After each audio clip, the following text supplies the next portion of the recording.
I see you, baby. I want that beef Senegal, baby. Al York Sports, another Friday. Y'all lose out. It's on y'all, motherfuckers. I know we bringing it on this side. Yeah. All right. Just trying to get amped up before the show. Another Friday. Thank you guys for tuning in to the Al York Sports Show open session. Let me do it without these here because it seemed a little dark up in this spot. Okay, before we get started, I want to give a special shout out, rest in peace, to Pop Smoke. And also a salute to Little Baby, man. These are the new hip hop cats doing their thing. They handling their business. And salute to all of them. Major League, I see you, baby. And we're going to go right into news. We're going to go right to hockey real quick. I got peoples where I work at. A person named Dino was like, yo, Al, man, you got to talk about the Vegas Knights on this show. You from Las Vegas. You got to represent the Vegas Knights. And that's exactly what I'm going to do. I'm going to start by pointing out the Golden Knights book bag that I got right there. And basically, salute their year. They got an incredible year. There was a 1 seed. They playing the Blackhawks in the first round. They're up 2-0. And I'm going to get more into it when my boy Noah Parker calls in a little while. You don't want to miss it if you're a hockey fan. Noah Parker is going to give you all the whole breakdown on the Vegas Knights. And salute to the Vegas Knights for another incredible year, man. You got to give them their respect. Whether you like it or not, you got to give them their respect. Now, another news. You see, I got the Niners joint on because one of my favorite players right now is George Kittle of the San Francisco 49ers, who's the highest paid tight end as of right now. Niners agreed to give him 5 years at 75 M's on Thursday. Salute to George Kittle. I love this guy. He's got a $40 million guarantee, $30 million signing bonus. The guy deserved the money. He was playing for pennies. He stepped up in big ways, and you had to pay George Kittle. Salute to George Kittle and the San Francisco 49ers for making this happen. Okay, another news. Another great tight end that if you mention Kittle, you got to mention Travis Kelce. Kelce of the Chiefs got a 4-year extension at 57.2 that averages about 14.2 annually, and Kittle is 15 annually. So Kittle's the highest paid, but Travis Kelce's right behind him. A lot of y'all might think Kelce should get more because he was in the league longer. I wouldn't argue with y'all with that because Kelce proved year after year that he's definitely top 3 when it comes to the tight end of the NFL. And he got $25 million in guarantee. Kelce also has 2 years left on a 5-year, $46 million contract he signed in 2016. So salute to both of the best tight ends in the league, in Travis Kelce and George Kittle. Let's go to other news. My Dallas Cowboys, oh baby. We just picked up ex-Viking defensive end Everson Griffin, signed him to a 1-year, $6 million contract. Griffin's played, he's a crafty veteran. He's playing 147 games, 74.5 sacks, 258 solo tackles. Everson Griffin was one of those Minnesota Vikings that always put pressure on the quarterback. And if he could bring any of that to the Big D, then we got something swarming. Because we got some good linebackers. We got a decent line with Ratliff and company. We should be all right. Let's see where we go. We got all the pieces to make noise. We got McCarthy running the ship. If, like I said earlier, and I'm going to say it again, if the Cowboys don't make the playoffs, I'm going to burn my jersey live on Facebook Live. You got my word on that. But if they make it, I'm going to keep my jersey, man. Let's go to other news. Houston Rockets. Let's go to the NBA. Houston Rockets guard Russell Westbrook is availability for the beginning of the NBA playoffs is uncertain. The MRI revealed a strained muscle in his right quadricep. So us that know Russell, he's going to do whatever it takes to play. I don't think he want to miss the first round. He's going to end up playing Chris Paul and company. He wants to show OKC. Not that he got beef with them because they treated him good over there. But I definitely know he wants to show out on Chris Paul and let him know who's the better point guard. And hopefully that he'll be back. Tough blow for the Rockets because, you know, OKC's not going to be a walkover. If they can play the Rockets without Westbrook, then I think we have a real good series panning out. But if Westbrook is in there, then they should handle them real easy. So hopefully Westbrook can get back sooner than later. In other news, LA Dodgers pitcher Joe Kelly was on a podcast called The Big Swing, hosted by teammate Ross Stripling. Said that the Houston Astros are like snitch little bitches. Those were exact words, just like that. They snitch little bitches so they wouldn't get fined and lose games. And what he's talking about is when the Astros cheated last year with the steal and sign stuff, when it came down to it, they all started pointing fingers at each other. And that's a bad look. You already know how it is. If you're going to do the crime, you got to do the time. And that's what I'm going to say right there with that. Salute to Joe Kelly hollering at the whole Dodger team. And he threw at them also. So he ain't only talking about it, he being about it. In other news, a star-studded class of 2020, including Kevin Garnett, Tim Duncan, and Kobe Bryant, will now be inducted to May at the Mohegan Sun Casino in Uncasville, Connecticut, the Naismith Memorial Basketball Hall of Fame. So it's good to hear that Kobe's going to be in there immediately. Rest in peace to Kobe Bryant. And, of course, Kevin Garnett. And, Tim Duncan. I mean, what can you say about these three players? They both did it on both sides of the court. All three of them did. All three of them are champions, although Garnett just got one ring. But he's still a champion. And at the end of the day, what else can you say, man? These guys are very talented, and they deserve to be in immediately. So now we got three callers calling today. We got the free pick segment coming up in about a minute and a half. We got Noah Parker coming in. We're going to talk a lot about the NBA. And then I got a huge debate with my boy Jesse Gambino, a.k.a. Nacho Man. Oh, y'all don't want to miss this, man. I'm telling you, I'm amped up. You know I'm coming for him just like he's going to try to come for me. You know what I mean? So if y'all can hear me out there, guys, basically, subscribe, share, like. I'm here doing it for y'all, man. You know what I'm saying? Like I told you, I'm going to give y'all my all every fucking time. I don't have to keep pleading this, man. The proof's in the pudding. The proof is right here. Y'all looking dead at me. It's me and all of y'all. It ain't no future in front. And that's one of my old sayings for back in the days. I keep it as gully as I can, even if it means I got to knock myself. So if I got to knock myself because I ain't performing, you best believe that I'm going to do that. All right, let me call my first caller. Yeah, I'm actually early. I finished a little before my topics.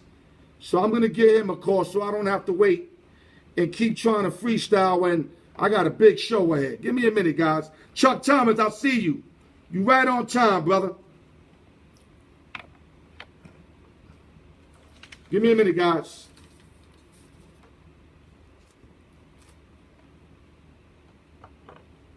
Let me see what's going on here.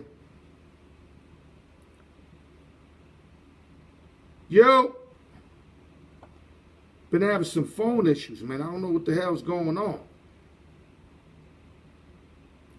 Yeah, give me a minute, guys. We're going to get right to it. Here we go.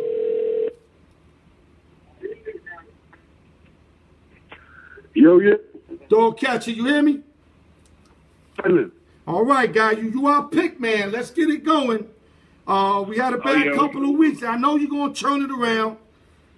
I'm not going to kick you while you down. So let's be positive about it. I mean, on the show, because I know you get money off the show. Let's make that clear. But we need some winners on the show, boss man. You know how we do on the show. What you got for us on the Al York Sports Show so people can make some money? Go ahead, man. We're just gonna play two. We're gonna play two totals today. Two totals. I like the under in the Angels versus the Dodgers. Give us some numbers and the prices. Under 9. Okay. You get the under 9 at even money. I'll explain that to y'all. Go ahead. And then my second play is the first period in the Stars versus Who the hell's playing? Hold on 1 second. Who the hell's playing? Hold on 1 second. Hold up, guys. A free pick segment, then we gonna go into our topics. 1 second. 1 second. All right. Stars and Flames under. First period. Under. First period. You breaking up, dog. You breaking up. That's minus 130 on the under. Okay, under come again. 1.5. Yeah, you broke up. You broke up. Come again. So Stars versus the Flames. Under 1.5 goals in the first period. Minus 130. Correct. Okay, let me explain what the two plays are, guys. For the people that don't really know how to gamble, we got the Anaheim Angels or the Los Angeles Angels, whatever you're comfortable calling them. The total runs for the game is 9 runs. He's going under the 9. It's at even money, which means if you put 100, you win 100. You put 500, you win 500. Of course, on top of the money you invest. And in the second play, it's sort of like a prop bet, which it's the first period. There's 3 periods in hockey. First period, if you have it available, a lot of y'all might not have it, but if you do have it, he wants the under 1.5 and minus 130. Correct? Correct. Okay, real quick. We got 3 minutes before I get my next caller.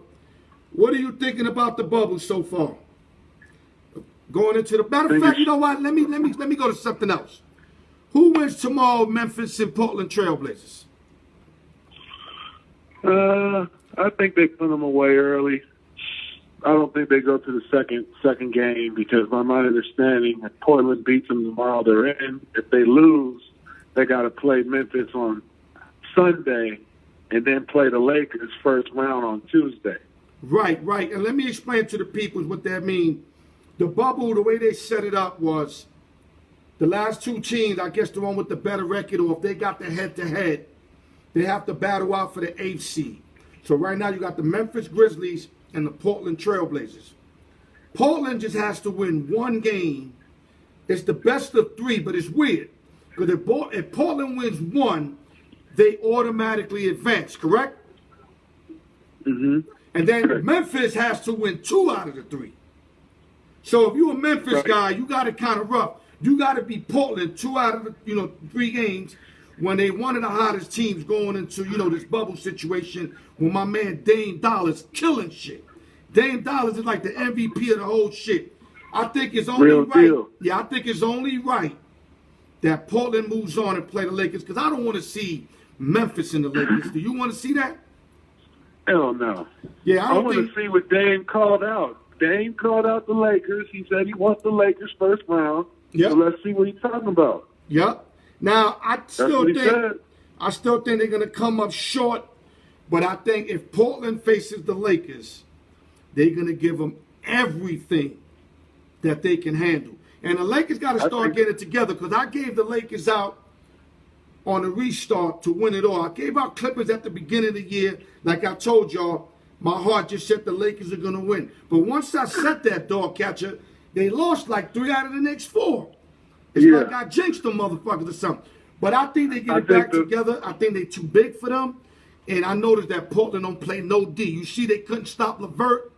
They couldn't stop Allen in the Nets yesterday. They were lucky to get by the Nets last night. Very lucky. I think the Lakers drag them. I think LeBron dedicates his game to defense, and him and Green is going to defend Lillard, and they're going to put the ball game in the AD's hands for the first series. Okay, so what are you thinking? Like, what are you thinking? Because I'm going to go to Noah Park. We're going to cover the NBA, but I want to hear the dog catcher. What do you think? I think Dame only gets 1 win. I think they win in 5. Lakers win in 5. I think they drag them in.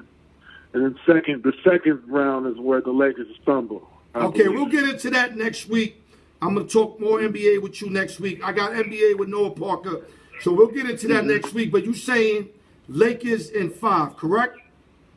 Yeah, that's what I believe. Lakers in 5. Okay, guys, so there you heard it from the dog catcher, the free picks. Angels under 9. And in the hockey game, you got the Stars and Flames under 1.5.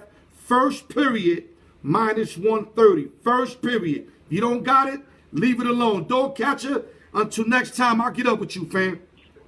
All right, thank you. All right, have a good one, brother. Take care. Okay, that's the dog catcher right there. That's our pick guy. He hasn't started off good, which I'm kind of happy, and I'm going to tell y'all why. Because I want y'all to see how he going to turn this shit around and start raking shit. So I'm glad we got a bad start, believe it or not. I like that because when we come back, it's right in front of everybody's eyes. There's no excuses. Let me try to get my other man right here. This dude be all over the place. You don't know what he's thinking, this dude I'm calling right now. Yo, Noah Parker. what's happening? What's going on, man? Welcome to the Al York Sports Show with Noah Parker.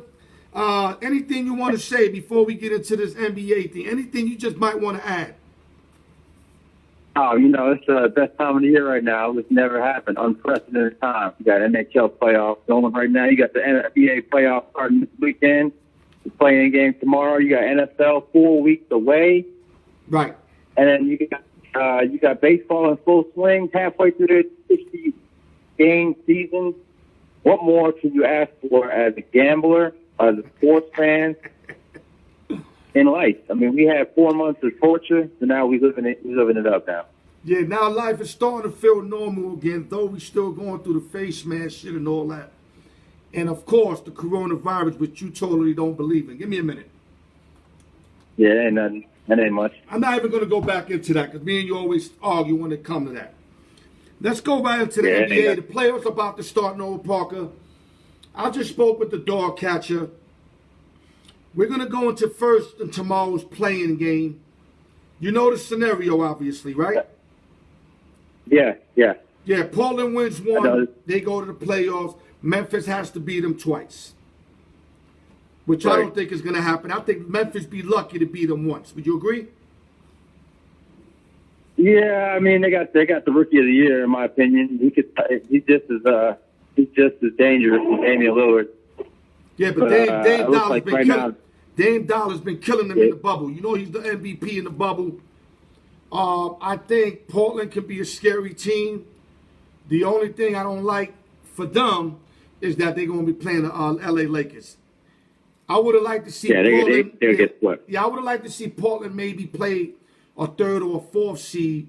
But how you do that is you got to win in the regular season, and that's something they haven't been able to do consistently. So now they got to pay the piper. They got to play the number one. But if they beat this number one, anything's possible. Would you agree? Yeah, but they're not even going to win a game. They're not. So, So what's your prediction on the series? on which series? On that series? When Portland moves on, we both agree they're moving on, correct? Yeah, I think they'll Okay, so they'll what's get your by. prediction on the Lakers? They struggled to beat the Nets yesterday. They barely got there. Yeah, I just said that. I said LeVert, Allen, and them all killed them. They were lucky to get by the Nets. Right, the Summer League, D-League Nets. My bad, not the Nets. Don't sleep on them. They be coming out. The Nets come out once in a while. The thing with the Nets, they're not consistent. You don't know who you getting when you play the Nets. But when they're on their A game, as they were yesterday, you seen LeVert. I mean, them guys was getting busy yesterday. But they came up short. Yeah, they actually won that game. They missing DeAndre Jordan. They missing Kevin Durant. They missing Kyrie Irving. Yep. I mean, this is a decimated bunch of Summer League players that beat that Portland team yesterday. Well, that's got to be intriguing if you're a Net fan. Would you agree, knowing that you're missing all these guys and that eventually these guys are coming back for next season? Would you agree? Of course. Okay, let's go real quick. They knew going in it was like that. Okay, let's go real quick. Let's tap in the NBA playoffs. I'm going to start with each series. Just tell me when they're going to finish them. All 7-game series, correct? Yep. Okay, Bucks and Magic, 1 against 8. We going Eastern Conference. Real quick, your prediction on that series. I mean, that's not even going to be close. They're going to split easy. Okay, so the Bucks win in 4. Yep, they win it going away. Not even close. Okay, I'll say Magic still won. Raptors and Nets. I don't know. Raptors and Nets. Let's say that one again. Raptors and Nets. Toronto and Brooklyn. Yeah. I'm gonna go Toronto. It'll be a physical series. It'll be a kind of a playground series, but Toronto, they'll take care of business in 5 or 6 games. Okay, I agree with you. I'm going to say 5. I'll say they'll give Brooklyn 1. At max, Brooklyn wins 2, but Toronto moves on. Now, this is a very intriguing series for many reasons. It's a classic battle, but I just think Boston right now, they're more mentally strong. Physical ability, I think the Sixers got as much nice people as them, but I like Stevens as the coach. I think Boston gets through. I'll say 4-2, 4-3, Celtics versus the Sixers. What's your prediction on that series? I'm going 5 games. Boston in 5 games. Oh, Sixers wow. don't have the firepower. And Simmons and Embiid's always. I mean, it seems like he can't stay healthy, but he's doing all right. I'll say Boston in 5. Okay. Now, this got to be the most intriguing series, in my opinion, in the playoffs. I mean, I might be wrong, but definitely in the Eastern Conference. It's the 4 versus the 5, the Heat versus the Pacers. Now, earlier today, the Heat took a blow with Derrick Jones going down. I think he had like a neck injury or something like that. I didn't actually see it, but I heard about it. Would that hurt the Miami Heat in this series here? No, he's a role player coming off the bench. He's not going to make that big of an impact. Oh, so I mean, he's that's not a not key really bench their player game plan. I thought he was a key bench No. player because in their last win against the Pacers, he actually did a whole lot the game before today. Right. Okay, so what you got in that series? I'm going Pacers in 7 in that series. T.J. Warren having a breakout bubble, and I think he carries it over. And they beat the team that's just a bunch of gimmick 3-point shooters and Jimmy Butler. Right, Jimmy Buckets. I love me some Jimmy Buckets. If they can get anything from Hero, I mean, this series could really go either way. I want to say Pacers, but when I think Jimmy Buckets, man, he's going to have them guys ready to go. And you know they're going to play for Derrick Jones. I mean, whether he's important or not, you know Buckets going to grab him up and say, let's do this for Derrick Jones. Let's not let him down. He got injured to this exact team. So let's beat this team that he got injured to. And I see 7 games, but I gotta lean with Indiana. It wasn't a dirty hit though. It was a fluke play going through a screen. Right. It ain't like it was a No, but you know Jimmy undercut or Bucket. nothing. You know Jimmy Bucket's gonna flip that. I know what you're saying, but Jimmy Bucket's gonna be like, they injured our player. You know what I'm saying? Anything to give him any extra inspiration. Not that you should need it, Right. because playoff alone should have you as excited as you can be. But he gonna give him extra. You know what I mean? Any little extra to get him over the top. I'm still gonna say Pacers in 7. Copy? Yeah, what up, y'all? I see Okay. Chuck Thomas, Raymond, Suge Knight, Alex. I'll get back to all of y'all. We'll get back. Okay, let's go to the Western Conference. LA versus, let's just hypothetically, I'm going to use that word again that you really didn't understand. Let's say the Portland Trailblazers. You said already that they'll win 1 game, right? I said they're going to get swept. Okay, so you got them sweet. I got Dame Dollars and company winning 1. Now let's go to more intriguing series. The Clippers and the Dallas Mavericks. I really want to hear you on this one. I don't want to just hear games. Yeah, I want to hear matchups. I mean, I like this matchup. It's going to be interesting to see. Mavericks can definitely play a spoil role. I think it goes 7 games, but I'll say the Clippers somehow blow it out at the end. That's what, I think the Western Conference is a lot of chalk. But I like this. It's a very fun matchup to watch. If Doncic has a good series, he's a lot to handle, especially if Porzingis is out there doing his thing too. But Clippers got too deep of a bench. It's Montrezl Harrell coming back and Lou Williams, and they clicking on all cylinders. But Clippers winning 7. Oh, wow. You're giving them more respect than what I was going to give them. I actually got the Clippers in 6. The only way it'll go 7 if we hear a lot from Tim Hardaway Jr. and Porzingis. I think Doncic is going to do what he does. I mean, the kid is off the hook, man. The kid plays like he's a veteran. I mean, I watched him the other day. It seemed like he was in the league at least 5 years, dog. I mean, this kid is no fucking joke, man. I mean, he's just so calm. Like, how do you be so calm in your first fucking couple years? It's like, it's insane. And he's going to be great for a lot of years as long as he don't get no big injuries. But my thing is, Porzingis got to step up.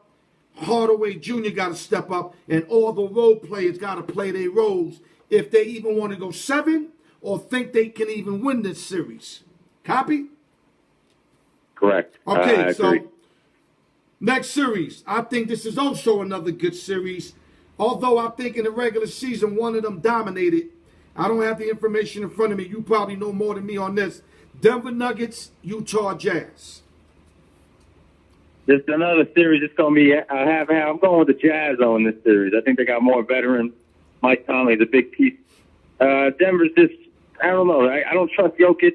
I know he's a great center, but too inexperienced for me.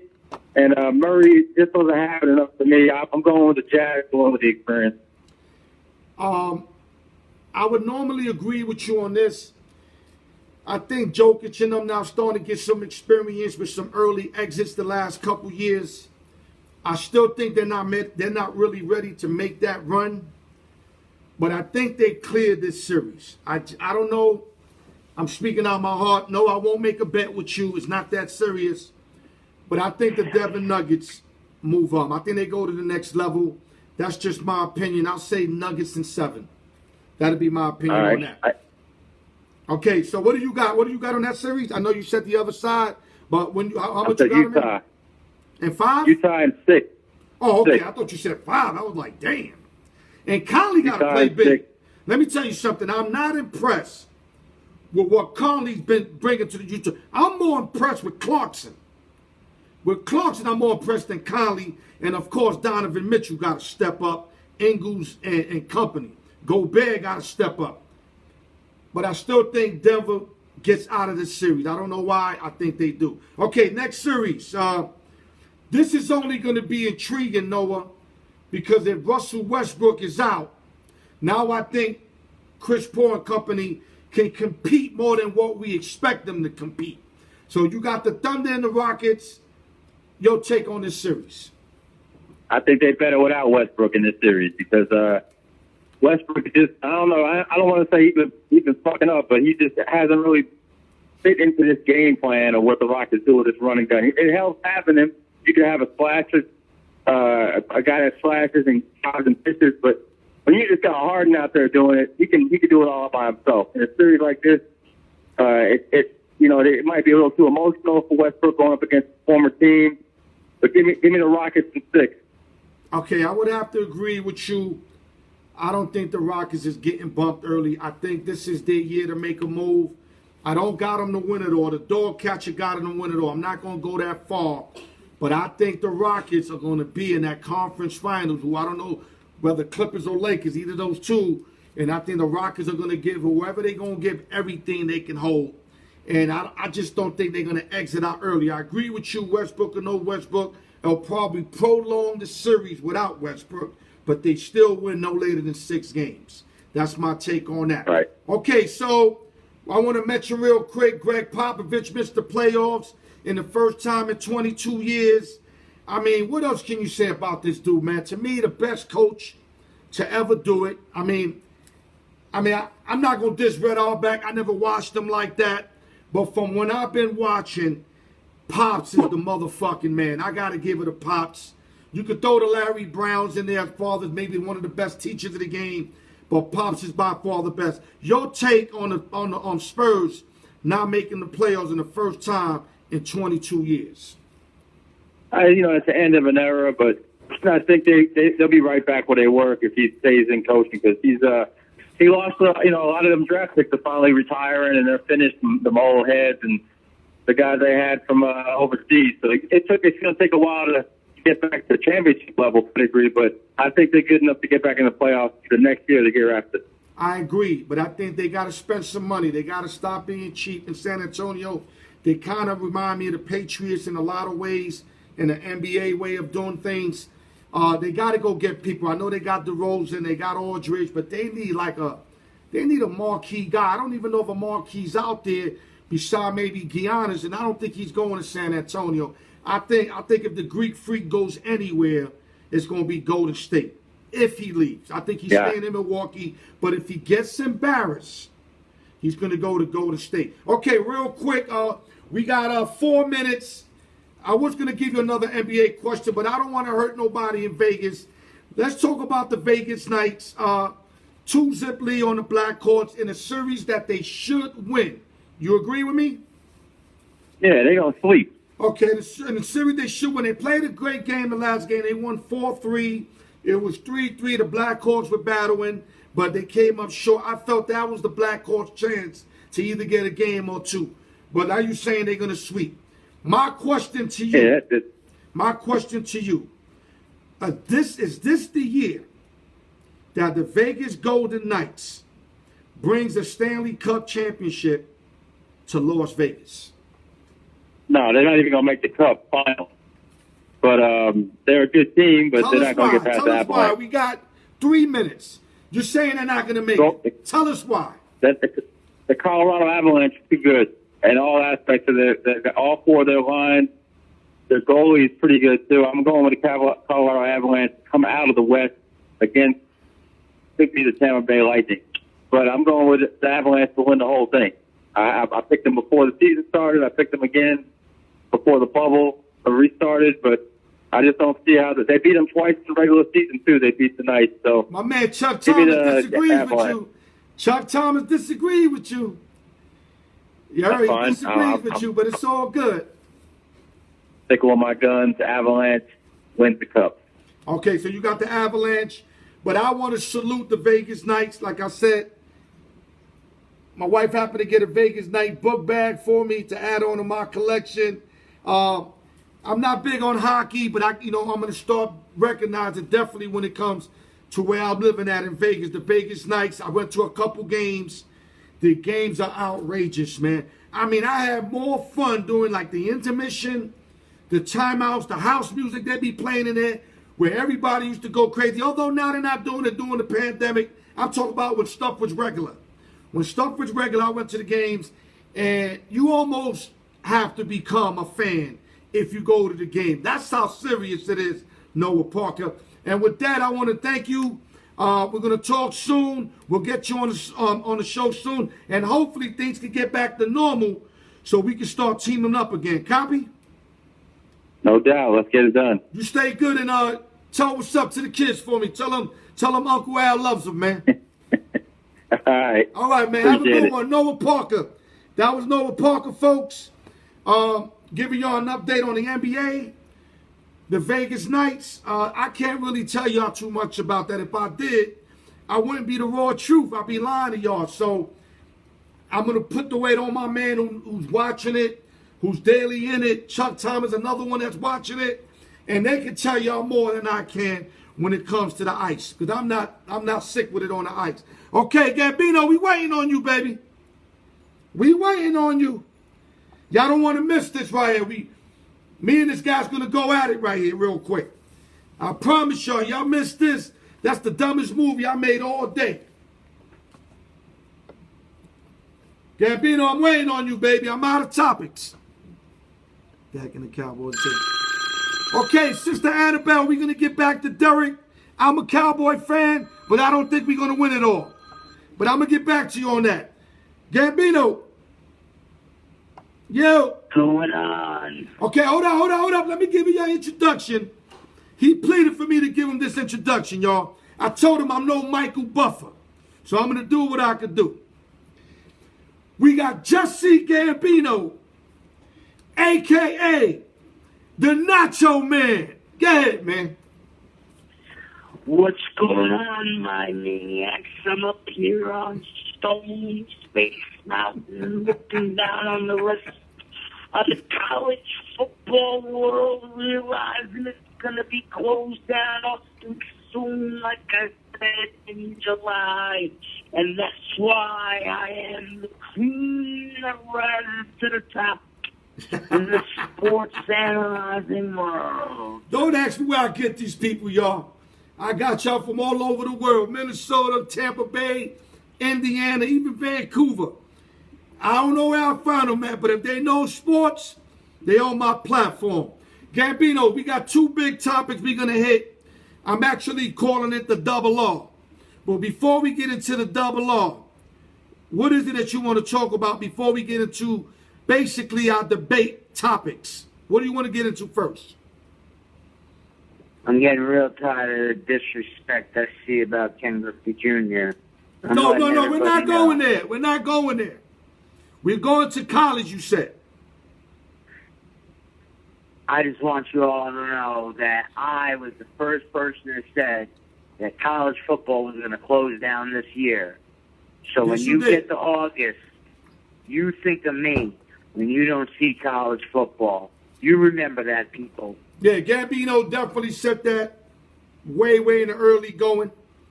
I got to give him his props in that. But listen, before, we got a lot of time on our hands. We got about 23 minutes. I kind of want to close out with you because we got some crucial topics I want to cover with my people tuning in. Real fast. We know the Pac-12 is done, correct? Pac-12 is done. Okay, how about the Pac-10? What did you hear about the Pac-10? You mean the Big Ten? Yeah, the Big Ten, I mean. The Big Ten is done.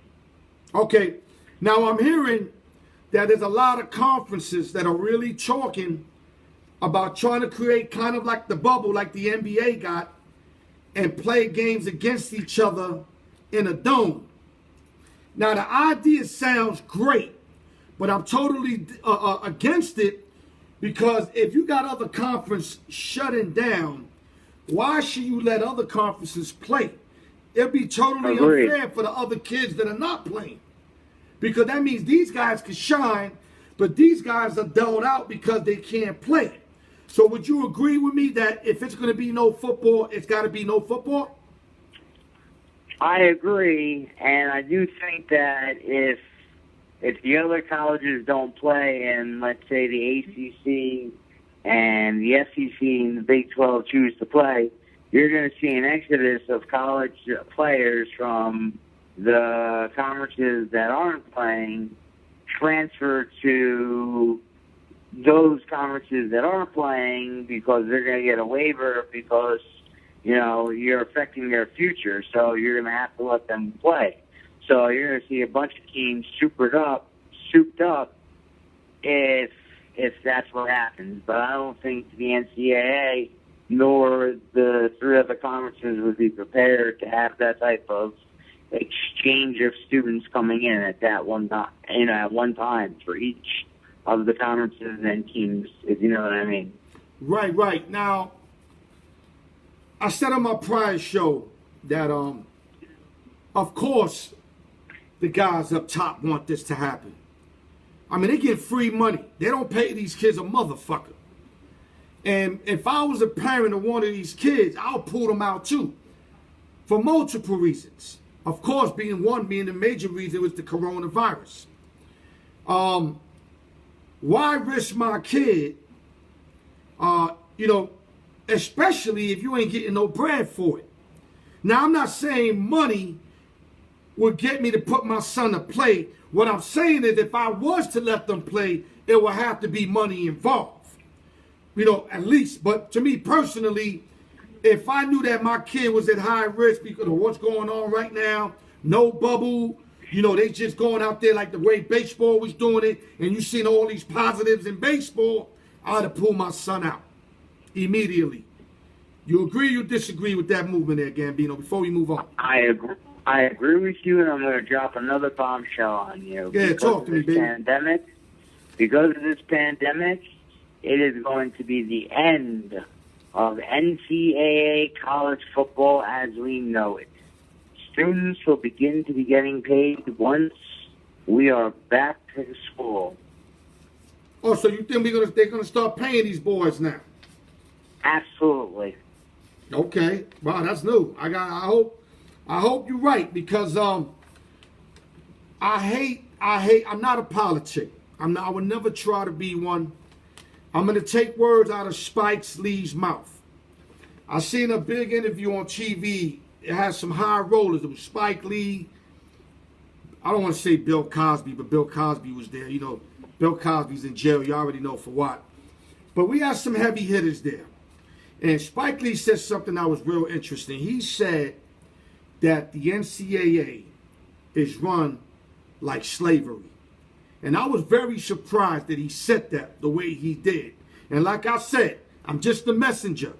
I don't like going into politics because I'm not strong at that, and I'm strong-voiced it. And the last thing I want to do is come out strong and look stupid. You know what I mean? Kind of like Nick Cannon did. You know what I'm saying? I'm not going to play myself like that. But what I can say is, do you agree with what he said? And then we're going to move on.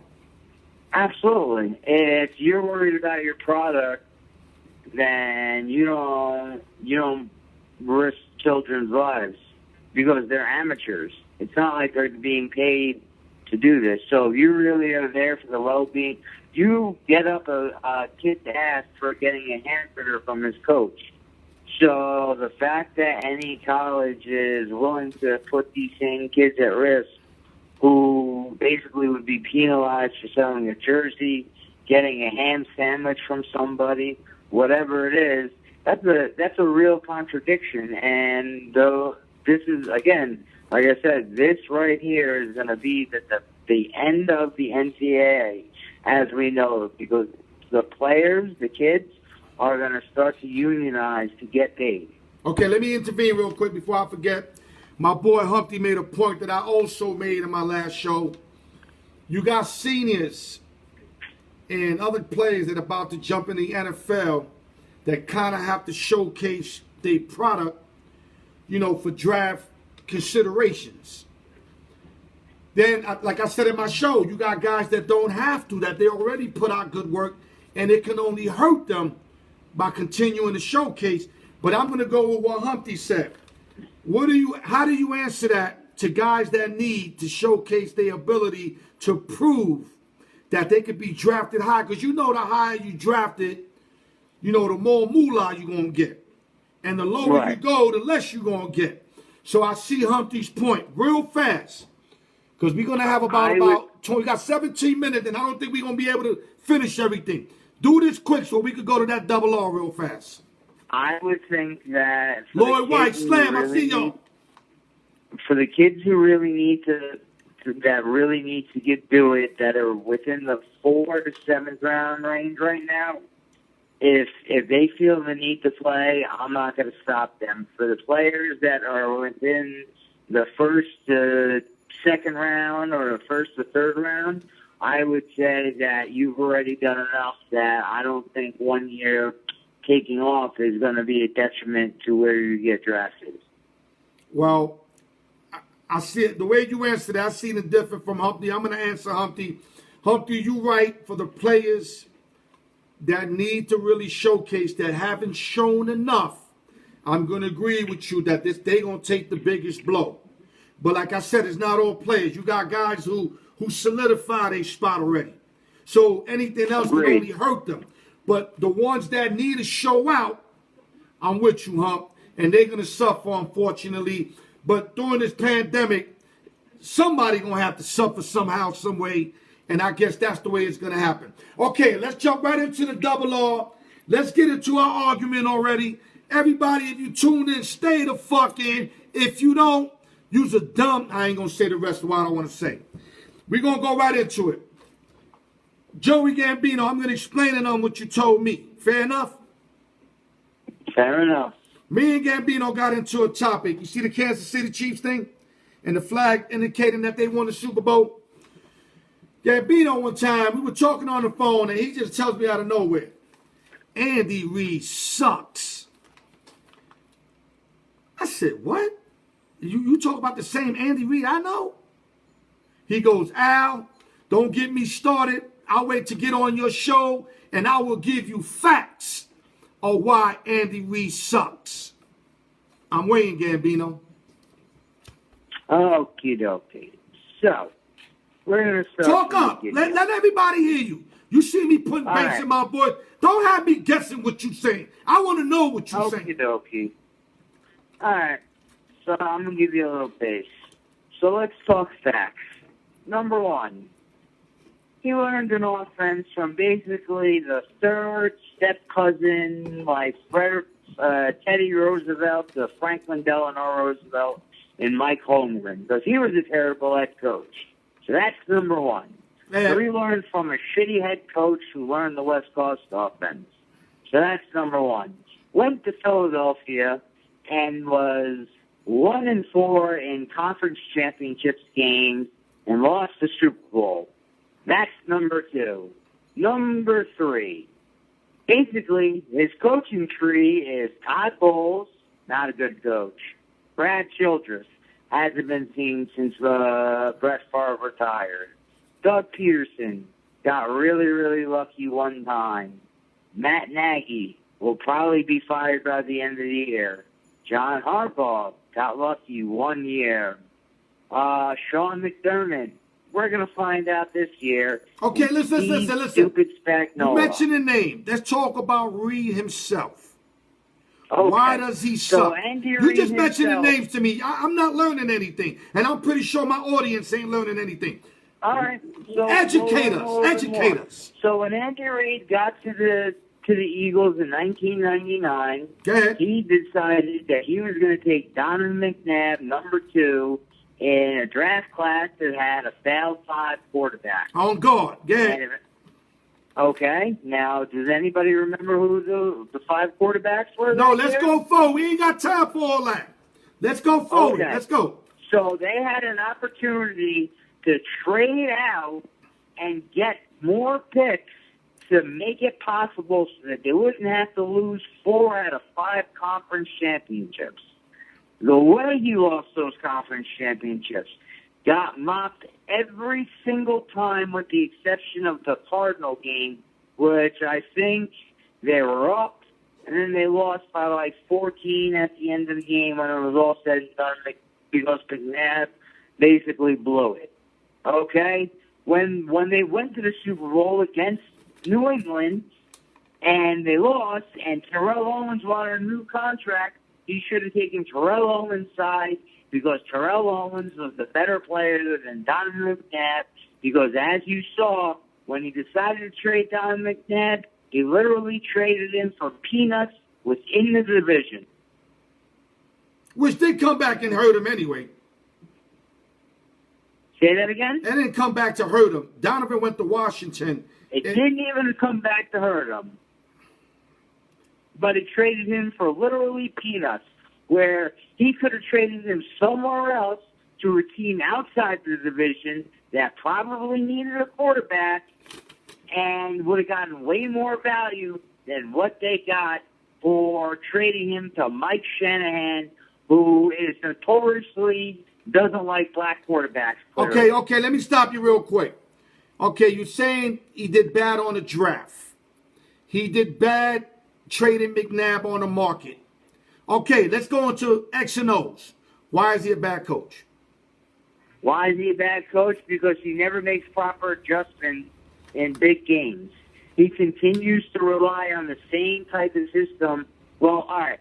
So when he was in Philadelphia, he relied on the same system in every single game, which was, I'm not going to start with the run game. I'm going to start with the screen game, and then hopefully everybody will think I'll eventually run. But he had no running backs that were capable of running the ball in Philadelphia. Yeah, they only had For Brian 1,000 Westbrook. yards or Brian 1,000 Westbrook's like the first down. only real running back I can really remember that Andy Reid had. With Brian Westbrook was not shabby at all, but he's not your he's not your 3-down back. Hold on. Let me speak now. You spoke for 22 whatever minutes. Let me speak now. Westbrook ain't your 3-down back. We know that. One thing I noticed about Andy Reid in Philadelphia, he built within the trenches. He was big on offensive linemen, defensive linemen, linebackers, etc. Andy Reid never really got no playmakers. I can only remember maybe 3 playmakers Andy Reid had. Westbrook, Deshaun Jackson, if he was there when he was there, and Terrell Owens. because Pinkston and Barnett are not no playmakers at all. So Brian Dawkins wasn't a playmaker? No, defensively he was. Not, I'm talking about offensively. Okay. Dawkins is defensive, I'm right or wrong. Okay, so what I'm saying is, I'm going to tell you why he's a great coach, but I'm going to also knock him at the same time. One thing about Andy Reid, and I had a guy who lived in Philly. He died about 3 years ago. It's sad I can't remember his name. God forgive me for that. But he used to always tell me, he used to call me New York. He used to sing that, New York, every time he used to see me. He always told me that Andy Reid is the worst. It's the worst when it comes to time management. Time management, he's the worst. Meaning like calling his timeouts, etc. He was the worst. But one thing I can say is that Andy Reid always got a winning product. He always puts out a winning product out there, year in, year out. And what he did with Kansas City, and Kansas City was totally different because he came from a team that he built within the trenches to a team with a bunch of playmakers and Tyreek Hill, Patrick Mahomes. You know, when they had, what's the running back? Kareem Hunt, Hardman. They got playmakers. Kelsey, all around they got playmakers. All around. Sammy Watkins. What I'm saying is he was able to take a team with no playmakers to the championship. They lost, but he got them there. Then he took a team with all the playmakers, got them there, and they won. So I'm not going to say he's your best X and O guy. No. But when you tell me he sucks, and I see 207 and 128, 61.8 winning percentage, 2 Super Bowls because he won one as a coordinator with the Packers that he played a big part in, and then he won that Super Bowl, which I think he got bailed out by Patrick Mahomes. I will admit that. But what that mean? He didn't coach good all year? He coached tremendously all year. He just, he came up short in the Super Bowl, and Mahomes bailed him out. And you know what? He's the main guy that wanted Patrick Mahomes. So all the knock you give on him for getting Donovan McNabb, you got to give him some love for going after Patrick Mahomes. Would you agree? I agree because there are two different scenarios. What I was saying about McNabb was that he could have traded out of the spot where he picked McNabb, which was number 2, and traded him. He could have called Mike Ditka that year when Mike Ditka was trading the farm for Rich Williams. Right. He literally could have called Mike Ditka and been like, all right, give me your next 3 draft picks or your next 3 drafts for the next 3 years, and Mike Ditka was going to do it. Right. So basically, he shot himself in the foot because if you look at the draft during that year, 1 was Tim Couch, 2 would have been Ricky Williams, 3 was Achilles Smith, 4 was Adrian James to Indianapolis, and 5 was New Orleans, who was either going to pick some bum. 6 was Seattle, who was picking a receiver, and then number 7 would have been basically the Eagles at the time. And right, guys, hold on. Let me give everybody an alert. If the video shuts off, it might shut off. I'm getting these implications saying it might shut off. If it shuts off, I apologize. But I'm going to write out. We got 5 minutes. I'm hoping to God we could get these last 5 minutes. It might shut off. I'm just giving y'all a heads up. If it do, at least we got at least 50 minutes of the show in. But listen, real quick. Do you still say he sucks? Because I didn't like how you said that. I know coaches who suck. You understand what I'm saying? He's not a top 30 coach. Adam Gase, to me, sucks. He sucks. You understand what I'm saying? I wouldn't put Adam Gase in the same census with Andy Reid. Andy Reid, he's not your greatest X and O guy in big games. Okay, I'll give you that. He lost 5 conference championships, 1, 2, which you're giving him 0 credit about, and he actually didn't coach that bad against the Patriots. He actually did it. They was right there nose to nose, even though McNabb threw a bomb late to make it a 3-point game or 4-point game.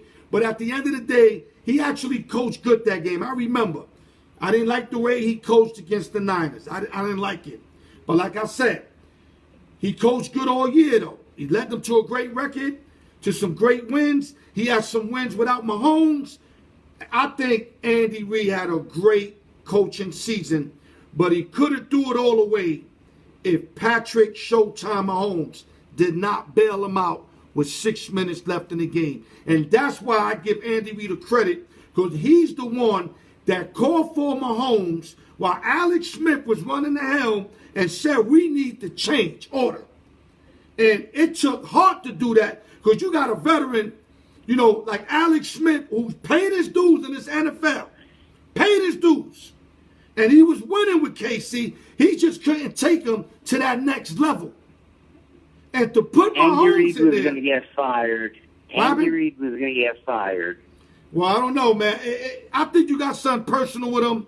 I'm pretty sure my boy Chuck Thomas would agree with me I'll on tell that. you one better. I'll make one last point before we get on to our next star. No, we're not going to be Andy able Reid to. was Look at, we don't have enough time. We're going to have to do the next subject for another day. I promise you. But go ahead, finish up. We got 3 minutes left.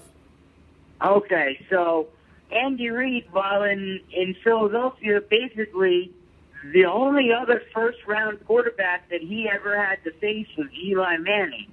So all the other quarterbacks that were in the NFC East during his time were third and fourth and fifth and sixth and seventh-round quarterbacks outside of Eli Manning. So, of course, he was going to have big games against teams in the NFC East when they didn't have proper quarterbacks at the helm. Listen, On top of man. the shitty coaching that they had. Now you're going to blame Andy Reid for the East not having great quarterbacks? Then you're going to go there. You got to say, hold up, you got to blame Bill Belichick then. Because how many good quarterbacks did Bill Belichick have to beat in the AFC East? I don't think Bill Belichick is that good of a coach. Every effing year, that AFC East, it's like the weakest division. Now, I'm not taking none away from New England, because they beat up on the whole conference. It's not like they only beat up their division and then was suspect against the conference. They beat everybody. There are guys I would take over Bill Belichick tonight.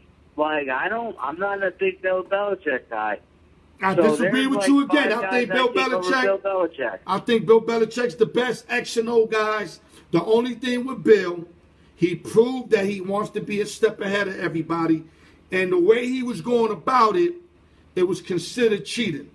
And that's where I'm not going to say he's going to hurt his whole career over that, but that's going to be tagged next to him for the rest of his life. Because he proved he's a great coach. Because after the cheating accusations and all that, him and Brady went on a run while they had bifocals on them. And they still were winning games with everybody tuned in on them. Everybody. So that's why I was mad at him. You don't need to cheat.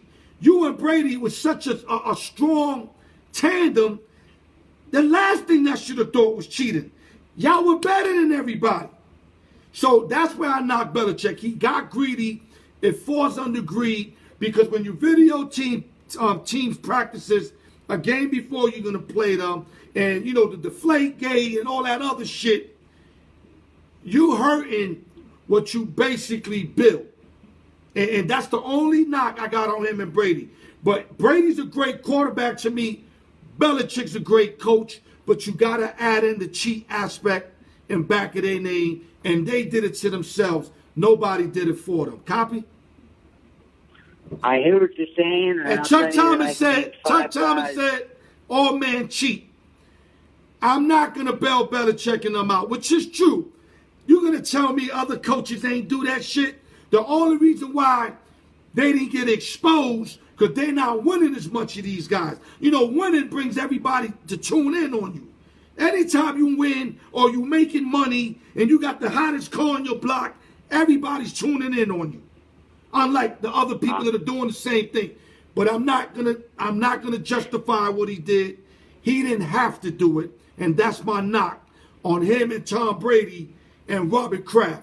They did not have to take that route. Go ahead, close it out. We got 1 minute. Close it out, Gambino.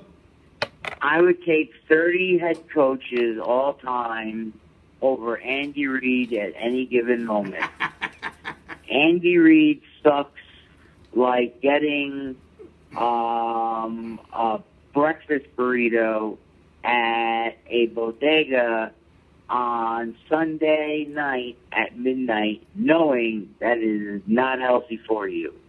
Listen, I'm not mad you said 30. I'm still proud saying he's a good coach because there's a whole bunch of great coaches in NFL history. So to you to say 30, you're actually making me look good. You know that, right? Now, if you would have said 100... Okay, I'll drop it even more. No, you would have had to say 100. 60 coaches. Yeah, you would have had to say 100. 30... I can name 100. I'll name 100 coaches better than Andy Reid. Absolutely. Listen, like I said, Andy Reid's not your greatest guy. I mean, a great guy, but he's not one of your greatest coaches ever. Like I said, he faltered with his X and O's late in big games. He proved that. He did it again in the Super Bowl. But you cannot say the guy sucks, man. The guy got a 61.8 winning percentage. He gets his team to the conference championship. He's just not a closer. That's why he's not considered great in my book. If you can't close, you're not great to me. And he can't close. That's how I feel about LeBron James. LeBron James is not a closer, although he's still great because he does everything else great, but he would never be the greatest. And with that, Gambino, yeah. When 2 of the 3 teams don't have proper quarterbacks for your entire tenure in Philadelphia, your winning percentage is going to be inflated. Andy Reid sucks. Okay, guys, listen. Thank you guys for another show. Thank you for tuning in. You heard Gambino. You heard me. All of y'all can post what y'all feel, who y'all agree with, or your personal situation. If Andy Reid's a great coach or not, or a good coach. I got him as a good coach. Gambino got him as he sucks. And that's the difference between why he sees Andy Reid and I see Andy Reid. But one thing I can say, the guy's a proven winner. And if you're a proven winner, you will always find work in the NFL. That's just the way it is. And Gambino, thank you for calling. Thank you for coming in. And we're going to build on that next subject. Copy? Copy. Okay, guys, real quick. Subscribe to YouTube, share, hit the notification bell, Facebook, share. I tell y'all, man, I'm going to give y'all nothing but the raw truth to help me God. You see, I couldn't go into that hockey. I'm not prepared for it. I'm not going to stay here in front of y'all. I can't do that. We had no one take care of that. Vegas Knights not going to win it all in this book. Thank you for tuning in. I love y'all, man. Damn, I wish I could do another hour, man. I'll see y'all Tuesday on the 15 quickest minutes. Al York Sports. Love y'all motherfuckers.